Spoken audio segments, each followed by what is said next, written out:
اس کو یہ قرآن completely change کر دیتا ہے۔ یہ کوئی معمولی بات نہیں ہے کہ قرآن میرے دل کی بہار بن جائے، میرے دل کا نور بن جائے، میرے دل کو سکون دینے والا، میرے غموں کو دور کرنے والا بن جائے۔ یہ میری ہیلنگ ہے، یہ کوئی معمولی بات نہیں ہے۔ اگر ہم اس دعا کو پڑھتے ہیں، بہت رٹا رٹایا پڑھتے ہیں، لیکن اگر اس کو ذرا سا سوچ کر پڑھیں کہ ہم مانگ کیا رہے ہیں، تو انشاءاللہ ہمارے اوپر اس کے اثرات بھی ہوں گے، اور اللہ تعالیٰ ہماری دعاؤں کو خلوص نیت سے مانگنے میں سے قبول بھی فرمائیں گے۔ تو بس اتنا ہی مجھے آج اپنے اس میں یہ کہنا تھا کہ ہو سکتا ہے آپ سب کو یہ دعا یاد ہو، اور اگر یاد نہ بھی ہو تو آپ کوشش کریں اس دعا کو پڑھیں۔ اور میں الحمدللہ ہر وقت جب بھی میں قرآن پاک کی تلاوت کرتی ہوں یا کچھ کرتی ہوں تو میں اس کے بعد میں یہ دعا ضرور پڑھتی ہوں کہ یا اللہ ہمارے قرآن کو ہمارے دل کی بہار بنا دے اور ہمارے سینے کا نور بنا دے۔ تو اب آپ سے میں یہی گزارش کروں گی کہ آپ لوگ جب بھی اس دعا کو پڑھیں تو پورے شعور کے ساتھ گڑ گڑا کر اللہ سے یہ دعا مانگیں، پورے یقین کے ساتھ پڑھیں کہ قرآن کو اللہ میرے دل کی بہار بنا دے اور اس کو ہمارے سینے کا نور بنا دے۔ تو بس آج کے لیے اتنا ہی تھا، اور انشاءاللہ اب ہم چلتے ہیں اپنے ریسائٹیشن کی طرف۔ آج کا لیسن دیکھتے ہیں کیا ہے۔ السلام علیکم ورحمۃ اللہ وبرکاتہ۔ آج کے لیسن میں ہماری آیات ہیں سورۃ یونس آیہ نمبر 57 سے 61 تک۔ اعوذ باللہ من الشیطان الرجیم، بسم اللہ الرحمن الرحیم۔ یا ایہا الناس قد جاءتکم موعظۃ من ربکم وشفاء لما فی الصدور وہدی ورحمۃ للمؤمنین۔ قل بفضل اللہ وبرحمتہ فبذلک فلیفرحوا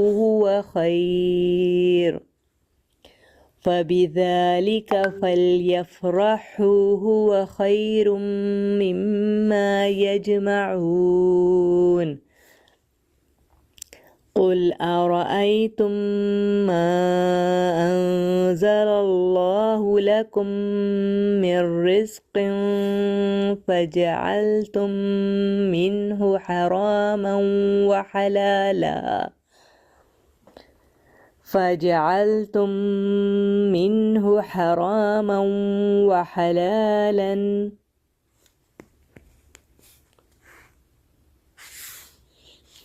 قل أرأيتم ما أنزل الله لكم من رزق فجعلتم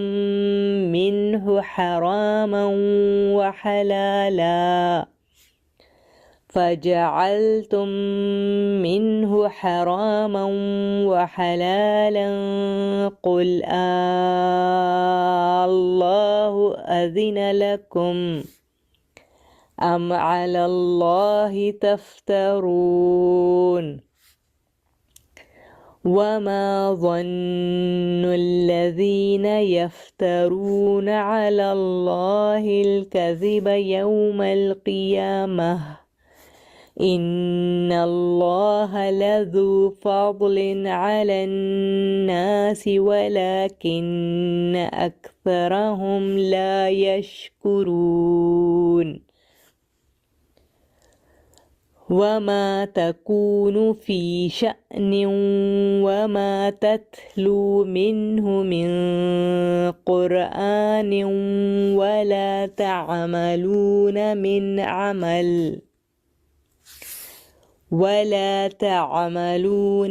عمل إلا كنا عليكم شهودا إذ تفيضون فيه وما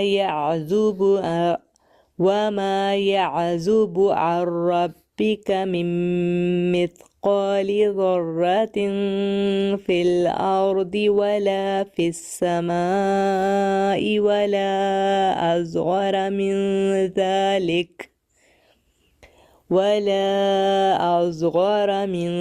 ذلك ولا أكبر إلا في كتاب مبين. ألا إن أولياء الله لا خوف عليهم ولا هم يحزنون الذين آمنوا وكانوا يتقون لهم البشرى في الحياة الدنيا وفي الآخرة لا تبديل لكلمات الله ذلك هو الفوز العظيم. جزاك الله خيرا كثيرا.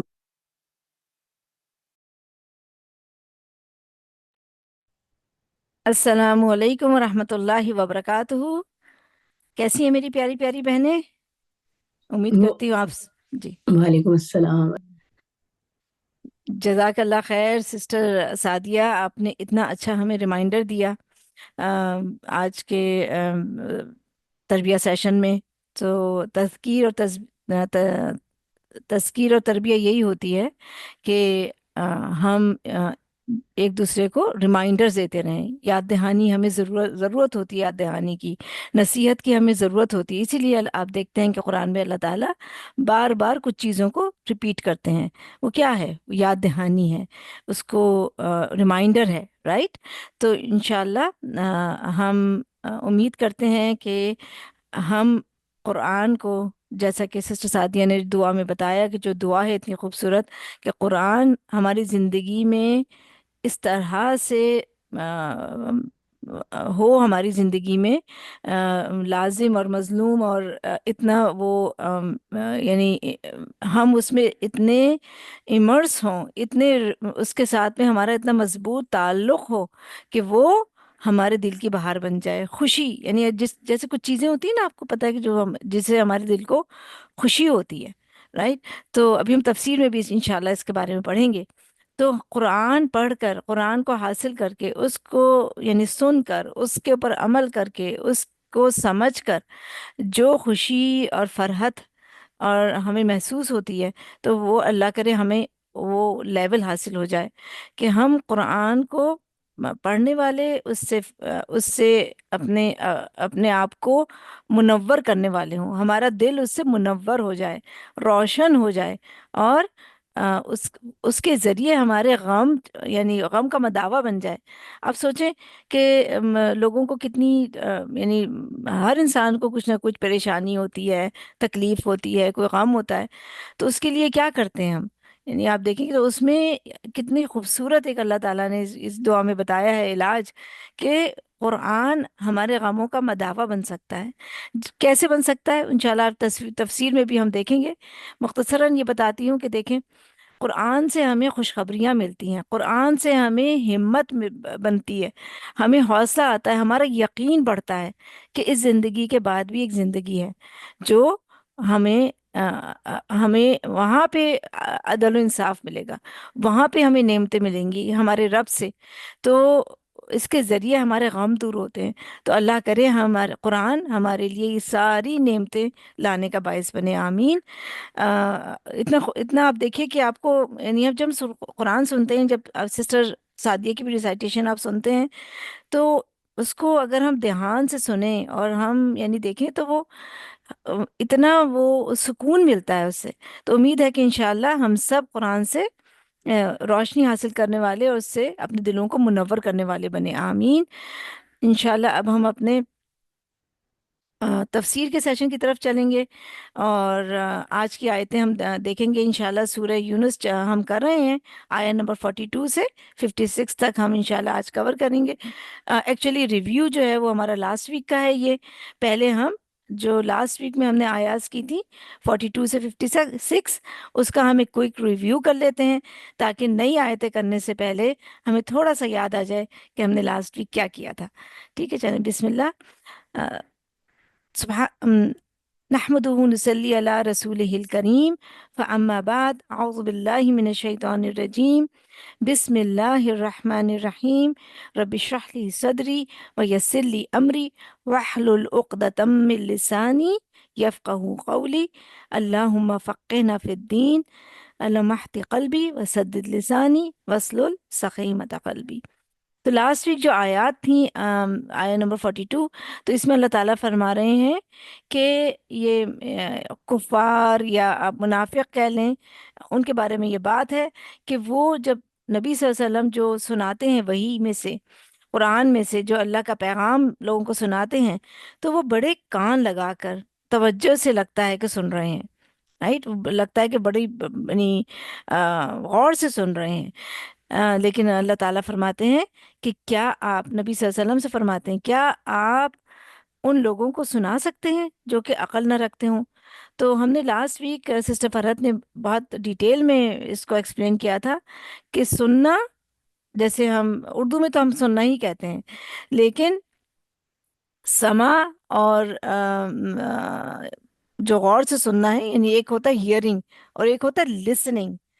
تو ہیئرنگ یعنی سننا تو ایسا ہے کہ جو بھی آواز ہمارے کانوں میں پڑتی ہے قدرتی طور پہ، لیکن لسننگ یہ ہوتا ہے کہ غور سے آپ کسی کی بات کو سنیں یا کسی چیز کو سنیں جو آپ کو سمجھ بھی آ جائے. تو یہاں پہ اللہ تعالیٰ کہہ رہے ہیں کہ یہ تو سمجھ ہی نہیں رکھتے، یعنی ان کا کوئی ارادہ نہیں ہے کہ وہ قرآن کو سمجھیں، اس پہ عمل کریں. تو قرآن ان کے کانوں پہ بس ایک آواز کی طرح ٹکراتا ہے، اس سے زیادہ ان کو اس سے فائدہ نہیں ہوتا. تو نبی صلی اللہ علیہ وسلم سے کہا جا رہا ہے کہ یہ لوگ سنتے تو ہیں آپ کی بات کو، لگتا ہے کہ بڑے غور سے سن رہے ہیں، لیکن وہ نہیں سنتے دراصل، کیونکہ وہ عقل نہیں رکھتے. عقل کیوں نہیں رکھتے؟ کیونکہ ان کے اندر ایمان نہیں ہے. ایمان ہو تو پھر یہ ساری چیزیں انسان کو فائدہ دیتی ہیں. آگے ہم چلتے ہیں آیت نمبر 43 کی طرف. اس میں بھی اللہ تعالیٰ یہ فرما رہے ہیں کہ ان میں سے کچھ ہیں جو آپ کو طرف دیکھتے ہیں. تو یہاں پہ نظرہ کا ورڈ یوز ہوا ہے عربک میں. تو ایک ہوتا ہے بصر اور ایک ہوتا ہے نظر. یہ دونوں ورڈ دیکھنے کے لیے یوز ہوتے ہیں عربک میں، لیکن آپ دیکھیں دونوں کا فرق کیا ہے. نظرہ یہ ہے کہ ایک ظاہری چیز جو بھی نظر آ رہی ہے ہمیں، ابھی آپ جیسے اگر فون پہ یا لیپ ٹاپ پہ اپنے کمپیوٹر پہ آپ یہ کلاس لے رہے ہیں تو آپ کو یہ سب چیزیں نظر آ رہی ہیں، رائٹ، یہ اس کو دیکھنا کہتے ہیں. لیکن جو بصیرت ہوتی ہے وہ اصل میں یہ یبصرون جو یہاں پہ آیا ہے وہ یہ ہوتی ہے کہ آپ صرف ظاہری طور پہ نہیں دیکھتے بلکہ اس کی ڈیپتھ میں اس کو دیکھتے ہیں. یعنی اگر میں آسمان دیکھوں تو مجھے خالی آسمان نظر نہ آئے بلکہ اس کے پیچھے آسمان کا خالق نظر آئے. کوئی بھی چیز میں دیکھوں اللہ کی تخلیق ہمارے آس پاس سب بکھری پڑی ہیں، تو میں صرف اس کو ظاہری طور پہ نہ دیکھوں بلکہ میں اس کے ذریعے اس کے خالق تک پہنچوں.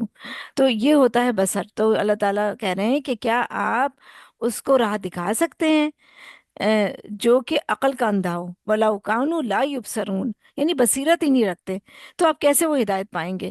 ایون کہ وہ دیکھ رہے ہیں، یعنی دیکھ رہے ہیں، سن رہے ہیں، لیکن ان کی سماعت، ان کی بصارت کام نہیں کرتی اس طرح سے کہ وہ اس کی یعنی اس کو شعور کے لیول پہ، بصارت کے لیول پہ وہ اس کو دیکھیں اور سنیں.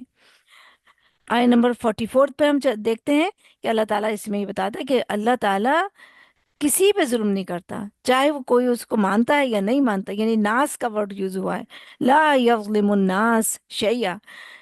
لوگوں کو کے اوپر، بندوں کے اوپر وہ ظلم نہیں کرتا، لیکن ولیکن الناس انفسہم یظلمون، لیکن لوگ خود اپنی جانوں پہ ظلم کرتے ہیں. کیسے ظلم کرتے ہیں؟ عقل استعمال نہیں کرتے، ایمان نہیں لاتے، رائٹ. اب اللہ تعالیٰ نے جو ان کو یہ فیکلٹیز دی ہیں، کان، آنکھ، دل، اس کو صحیح طریقے سے یوز نہیں کرتے، اس طریقے سے یوز نہیں کرتے جیسا کہ اللہ تعالیٰ نے اس کو یوز کرنے کا حکم دیا ہے. تو پھر کیا ہے کہ جب آپ کسی چیز کو صحیح طریقے سے، درست طریقے سے، جو خالق ہے اس کی رضا کے مطابق نہیں یوز کرتے، تو پھر کیا کرتے ہیں؟ ہم ظلم کرتے ہیں. کیونکہ حق کسی بھی نعمت کا یہ ہے کہ اس کو اس کے دینے والے جو ہمارا رب ہے اس کی منشا اور رضا کے مطابق یوز کیا جائے. جب ہم وہ نہیں کرتے لوگ تو پھر وہ خود اپنی جانوں پر ظلم کرتے ہیں.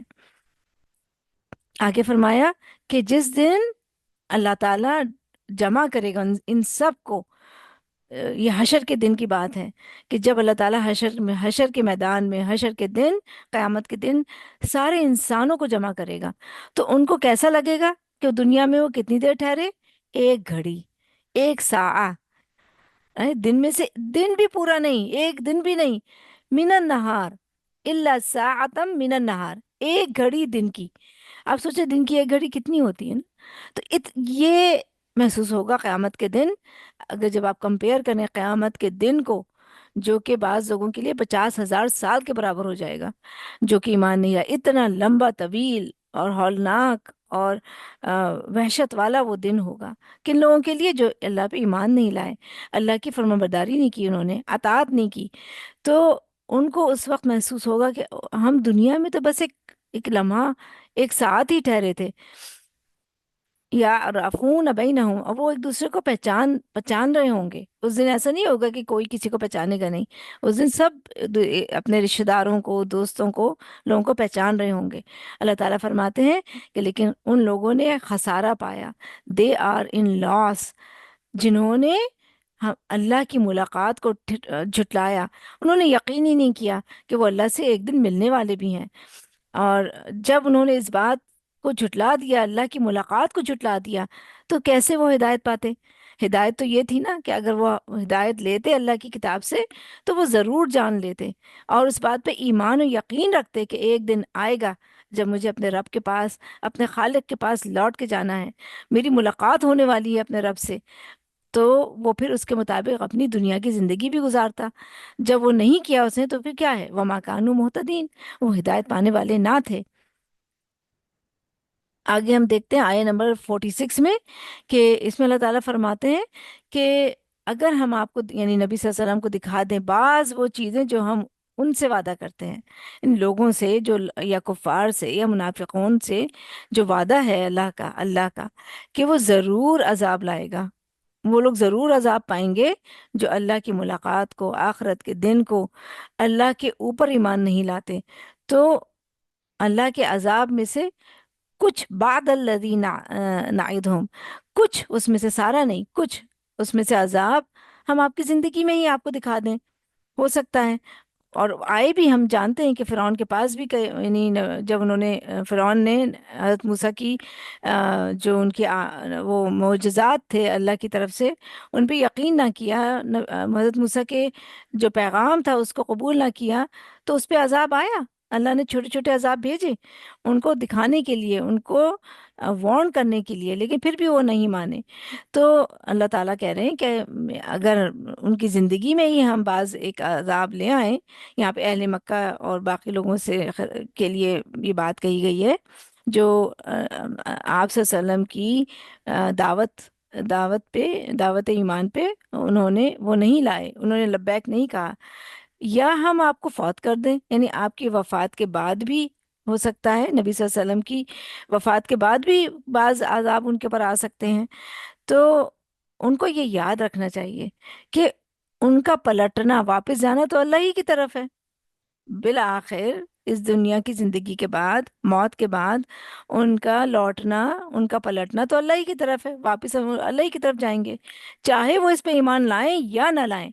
دیٹ از دا ریالٹی کہ ان کو واپس اپنے رب کی طرف جانا ہے جس نے انہیں تخلیق کیا، جس نے انہیں بنایا. تو پھر کیا ہوگا جب وہ لوٹیں گے؟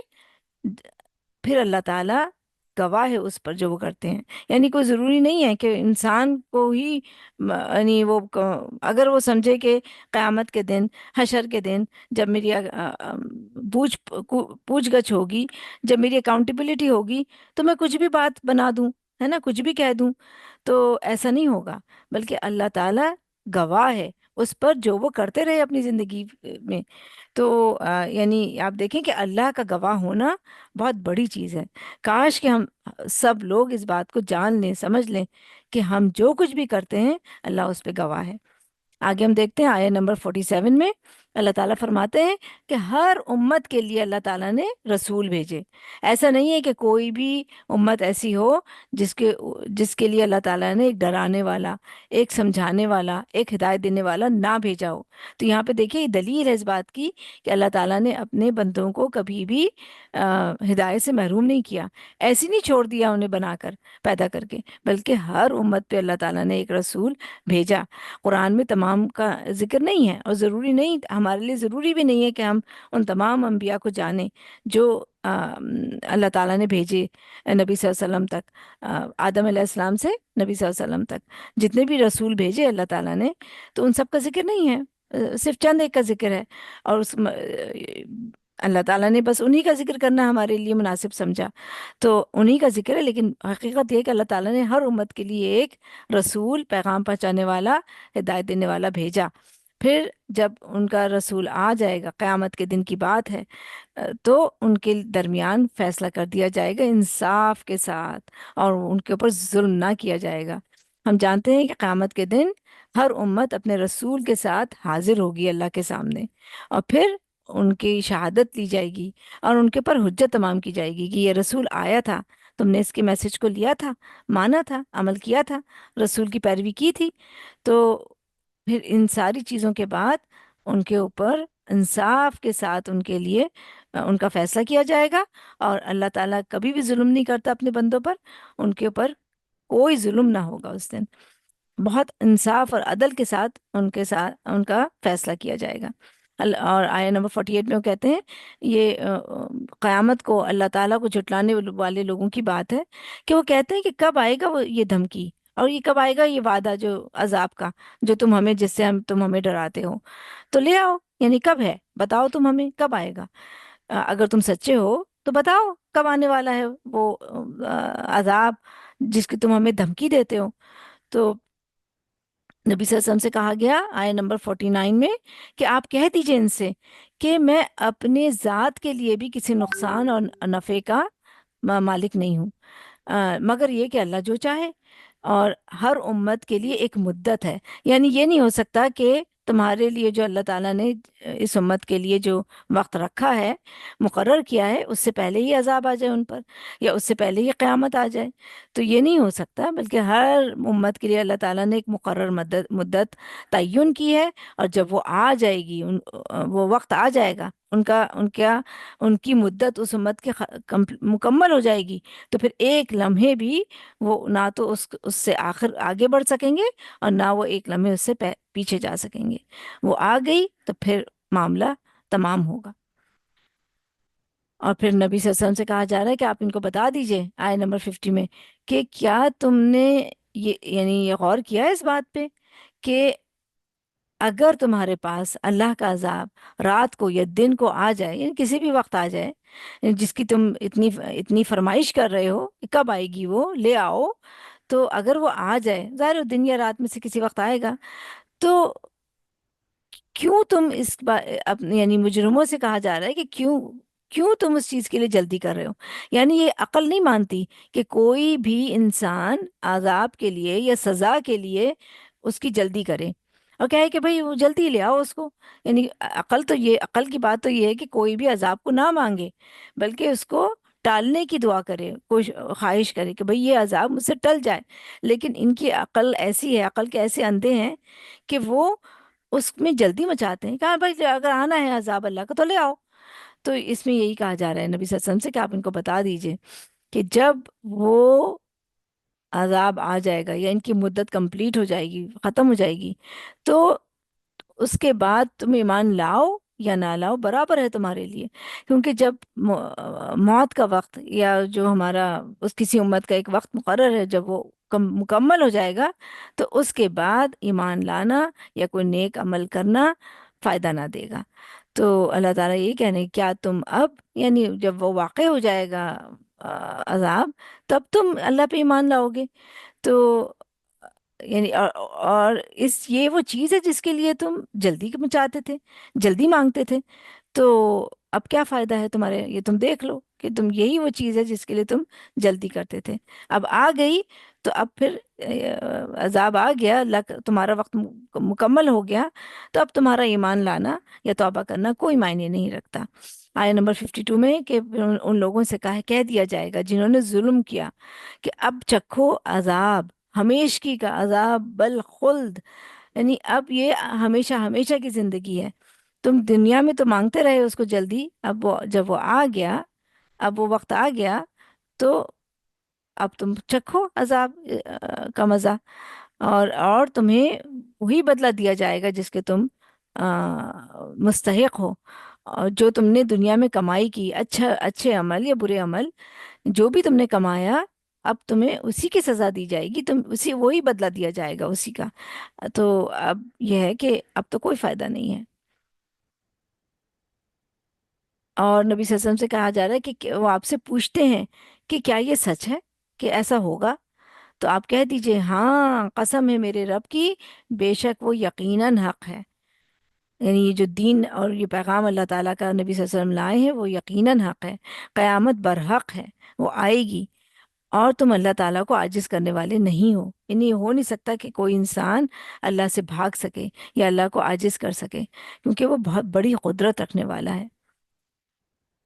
آیت نمبر 54 میں ہم دیکھتے ہیں کہ اس میں فرمایا کہ ہر نفس کے لیے جس نے ظلم کیا اس زمین میں، وہ جو بھی لوگ ہیں جنہوں نے اپنی جانوں پہ ظلم کیا دنیا کی زندگی میں، اگر وہ اس وقت عذاب کو دیکھ کر حشر کے دن وہ چاہیں کہ زمین بھر بھی جو کچھ اس کے اندر ہے، جو کچھ بھی زمین کے اندر ہے، خزانے ہیں، ان سب کو بھی دے کر اگر وہ فدیہ میں دے کر وہ اس عذاب سے بچ سکے، تو ایسا نہیں ہو سکے گا، ٹھیک ہے۔ اور اس وقت کیا ہوگا کہ وہ اپنی ندامت کو چھپائیں گے، جب وہ عذاب کو دیکھ لیں گے تو وہ شرمندہ ہوں گے اور اس کو چھپانا چاہیں گے، لیکن اللہ تعالیٰ فرماتے ہیں کہ ان کے درمیان انصاف کے ساتھ فیصلہ کر دیا جائے گا۔ اور پھر اس بات کی ریپیٹیشن ہے کہ وَهُمْ لَا يُظْلَمُونَ، وہ ظلم نہ کیے جائیں گے، ان کو وہی ملے گا بدلہ جو وہ کرتے رہے۔ تو اللہ تعالیٰ کہہ رہے ہیں کہ خبردار، بے شک اللہ ہی کے لیے ہے آسمان اور زمین، یعنی کہاں بھاگ کے جاؤ گے تم؟ کیسے عاجز کر سکتے ہو؟ دنیا سے بھاگ کے کہاں جا سکتے ہو؟ آسمانوں میں، آسمان بھی اللہ تعالیٰ ہی کی ملکیت ہے۔ تو یہ ساری چیزیں، زمین اور آسمان اور جو کچھ بھی ان کے درمیان ہے، وہ سب اللہ کی ملکیت ہے، تو تم کہاں بھاگ کے جاؤ گے اللہ سے؟ تو اللہ کا وعدہ مان جاؤ، تم خبردار ہو جاؤ کہ اللہ کا وعدہ سچ ہے۔ لیکن ان میں سے اکثر، یہاں پہ دیکھیں وَلَكِنَّ أَكْثَرَهُمْ لَا يَعْلَمُونَ، وہ نہیں جانتے، علم ہی نہیں رکھتے اس بات کا۔ اور پھر آگے فرمایا کہ اللہ تعالیٰ ہی ہے جو زندہ کرتا ہے اور جو موت دیتا ہے، اور اسی کی طرف تمہیں لوٹنا ہے۔ یہ حقیقت ہے، کاش کہ وہ مان لیں اور کاش کہ وہ جان لیں۔ تو یہاں تک ہمارا لاسٹ ویک کا لیسن تھا۔ اب ہم انشاءاللہ آیت نمبر 57 سے شروع کریں گے اپنے آج کے لیسن کو انشاءاللہ۔ بسم اللہ الرحمن الرحیم۔ اللہ تعالیٰ آیت نمبر 58 میں فرماتے ہیں، یا ایہا الناس، اے لوگوں، او ہیومینٹی، یعنی تمام انسانوں سے خطاب ہے، اہل مکہ بھی جو فرسٹ اینڈ فارموسٹ جو یہاں اس کے سننے والے ہیں، اور باقی سب لوگ بھی۔ کیا یہ لوگوں کو پکار کے کیا کہا جا رہا ہے؟ قد جاءتکم، تحقیق، یقیناً آ چکی تمہارے پاس، indeed there has come to you، کیا آ چکی؟ موعظتن، ایک نصیحت، وارننگ فرام یور۔ اب یہاں پہ موعظہ کو دیکھ لیں کہ اس کا جو یعنی موعظہ جو ورڈ ہے وہ اس کا روٹ ورڈ ہے واو عین غا، واس سے ہے، یعنی بھلائی اور نیکی کی یاد دہانی، ریمائنڈر، وہ یاد دہانی، وہ ریمائنڈر جو بہت سنسیریٹی کے ساتھ اور پر اثر طریقے سے، افیکٹو وے میں لوگوں کو دیا جائے، ایسی نصیحت جو دلوں کو نرم کر دے اور چھو جائے۔ تو قرآن کیا ہے؟ دلوں میں اترنے والا پیغام۔ تو کیا کہا جا رہا ہے؟ آ چکی تمہارے پاس نصیحت، من ربکم، کس کی طرف سے نصیحت آئی ہے؟ تمہارے رب کی طرف سے، فرام یور لارڈ۔ اور یہ کیا ہے؟ وَشِفَاءٌ لِمَا فِي الصُّدُورِ، اور یہ شفا ہے اس کے لیے